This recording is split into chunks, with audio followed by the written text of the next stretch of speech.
Mounana, autrefois, centre industriel majeur grâce à l'activité de la Comuf. Aujourd'hui, le district est une des régions les moins visitées, mais reste tout de même la fierté de sa population, nourrie des valeurs d'humanisme, de respect de son prochain et de solidarité. Après l'exploitation minière de l'uranium, la relance de l'économie est très attendue ici, où la précarité rythme le quotidien de plusieurs ménages. En tant que futur jeune cadre, moi je sollicite au président de la République de l'emploi pour les jeunes de Mounana, parce qu'il y a un manque de travail. Voilà pourquoi plusieurs jeunes sont au chômage aujourd'hui. Et certaines personnes sont obligées de faire n'importe quoi. Donc on sollicite vraiment le président de la République pour trouver une solution pour l'emploi à Mounana. Quand on amène l'activité à Mounana, le travail, parce que le manioc que nous on vend, il n'y a pas. Il n'y a pas les clients. Le manioc fait 3 ou 4 objets, on prend, on réchauffe, on part encore vendre à Moanda. Les sociétés, FM a fermé, il n'y a rien à FM, SSMO a fermé, Comif a fermé. Mais nous on va maintenant vivre comment? Nous n'a qu'à penser à nous, papa, pardon. On souffre cadeau. Nous sommes installés chez le Malien. Maman, si vous amenez le manioc, vous vous serrez. Il n'y a pas les espaces. C'est un jardin qui avait ouvert là au nom du Souf. Et puis j'étais venue auprès de lui. Je lui ai posé la question, papa, regarde comment je suis. Est-ce que je peux venir installer le manioc ici? Je viens, je vends. Il avait dit oui. C'est là où le marché avait commencé.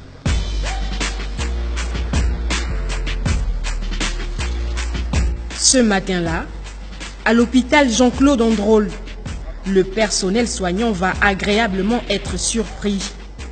Un visiteur inattendu vient pour participer à la prise en charge des malades, dont la plus grande partie est issue des familles économiquement faibles.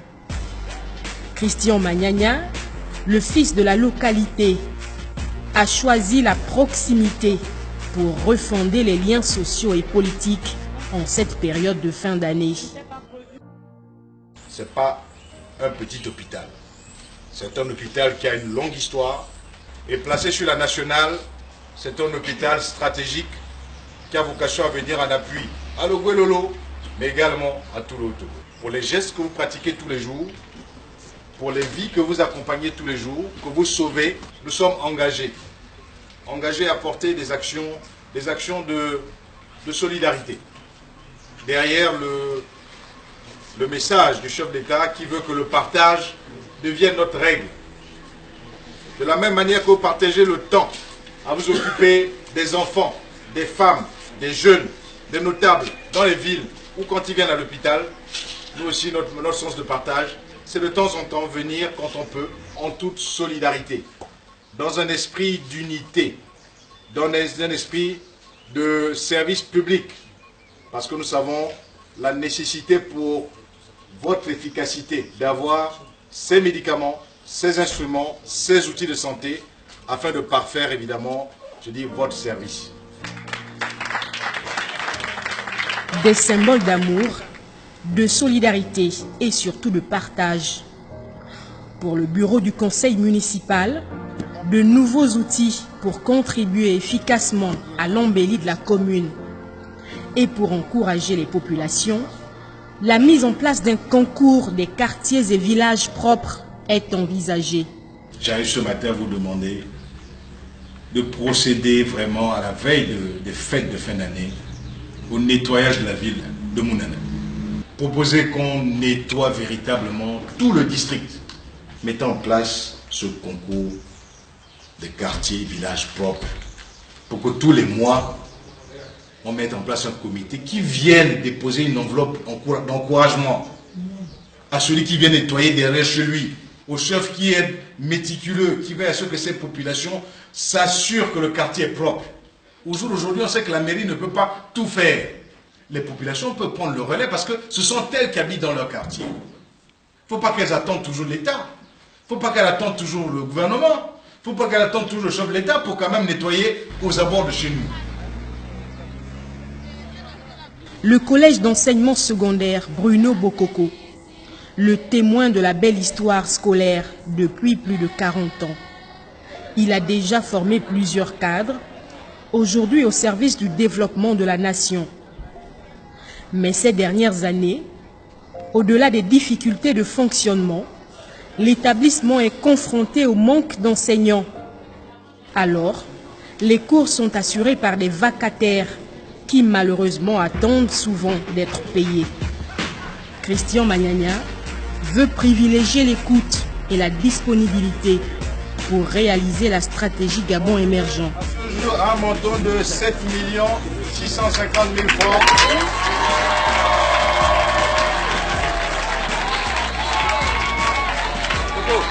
C'est le prix de son engagement pour le paiement annuel des vacataires.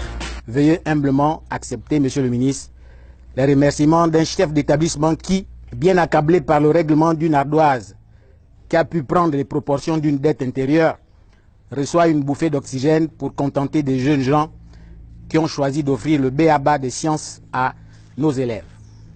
La question qu'on a de cesse de me poser relativement à cette donne des vacations, Monsieur le ministre, se résume en ceci.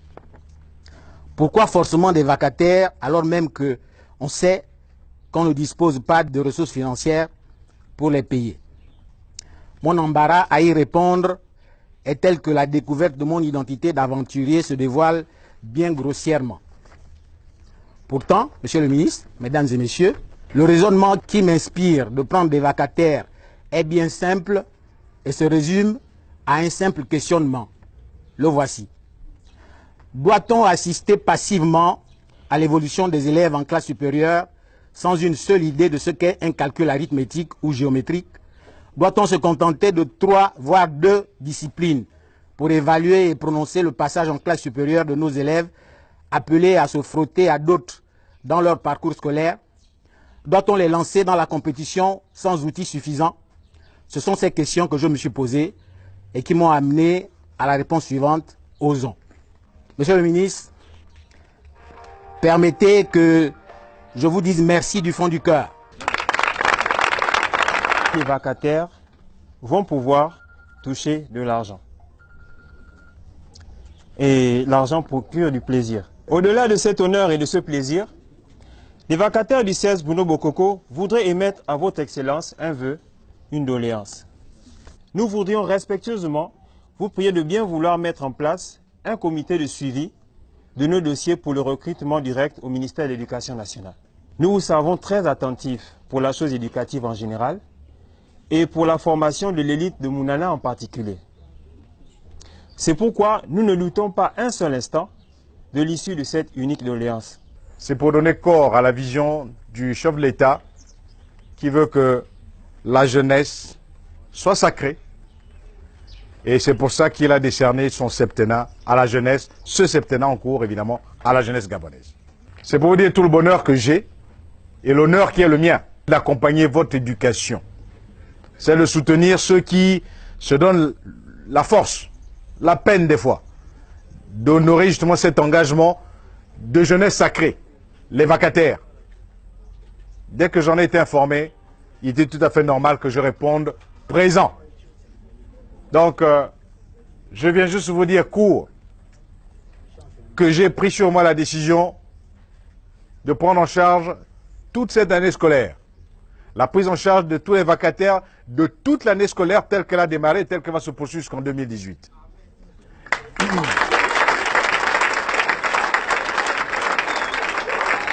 En retour, ce que nous attendons de vous, mes chers petits frères et sœurs, enfants, vous avez raison, et petits-fils, ce qu'on attend de vous, c'est de l'abnégation, c'est de la volonté au travail, c'est de donner le meilleur de vous-même, de tirer profit de tous ces enseignants qui viennent vers vous. Mounana a besoin d'une jeunesse forte et une jeunesse qui nous propulse sur des avenirs certains, garantis de succès. L'ouverture cette année d'une classe de seconde générale par l'administration va se situer dans l'histoire de l'ensemble scolaire de Bruno Bokoko. Avant, chaque matin, les élèves admis en seconde devaient parcourir 25 km pour rallier Mwanda. Son besoin de transformation en lycée public apparaît comme une urgence. Nous demeurons à ce sujet bien convaincus que vous allez y mettre du vôtre pour faire accompagner notre ambitieuse décision qui sort des sentiers battus en suscitant la mise en place par votre collègue des cadres juridiques et administratifs qui feront désormais appeler notre CS lycée Bruno Bokoko. D'ores et déjà, Monsieur le ministre, je vous remercie. Nous sommes là très fiers que Bruno Bokoko puisse devenir un lycée pour éviter que les jeunes d'ici puissent encore aller faire l'école à Mwanda et vu encore le transport et tout. Nous voulons que Mounana aussi puisse avoir un lycée ici. Le district est aussi un centre politique capital et le Parti démocratique gabonais dont le siège va être rafraîchi y est fortement implanté. Députés, sénateurs, conseil municipal et départemental. Le dernier congrès ordinaire vient de lancer les nouvelles perspectives. Ouverture, protection et tolérance, place à l'action. Vous avez soutenu la liste du Parti démocratique gabonais qui a permis l'élection du membre du bureau politique que je suis.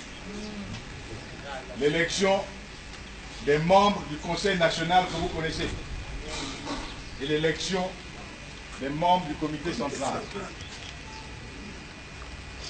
L'attitude que vous avez eue à trancher entre ceux qui voulaient gagner la victoire par l'insulte, gagner la victoire par l'intrigue, gagner la victoire par l'opposition et gagner la victoire par la division de la famille, vous avez sanctionné.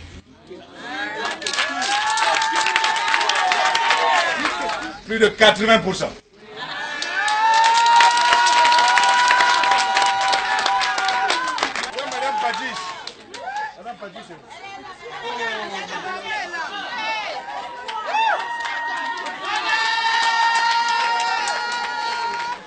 Vous avez su redonner la vérité du Parti démocratique gabonais à Mounana. C'est parce que vous avez confiance en ce que, dans le temps, on arrivera à faire ensemble ce que nous devons faire. Nous sommes très contentes de recevoir notre fils aujourd'hui et par rapport aux actes, vraiment, nous sommes très contentes. À présent, c'est des actes. Nous ne sommes plus pour la parole, mais nous sommes pour les actes. Avant de mettre un terme à notre voyage, nous sommes repartis dans ce quartier populaire, sous le hangar des femmes commerçantes, bien loin du marché municipal. La cité rénovation est trop loin du grand marché. Nous n'avons pas de taxi. C'est difficile de transporter. Tu as par exemple un panier de manioc, bien les légumes là, aller couper au marché. Le marché est sinistre. Il n'y a pas les fréquentations. Pas les gens qui circulent là-bas en tant que tels. Nous sommes des femmes qui souffrent du mal des pieds, des genoux. Quand on quitte dans les champs, on a besoin de vendre quelque chose pour acheter une boîte maquerelle ou une boîte sardine pour manger. C'est un jour de fête ici. On célèbre une bonne nouvelle. Bientôt la construction d'un espace commercial de proximité. Le député répond à la sollicitation des habitants.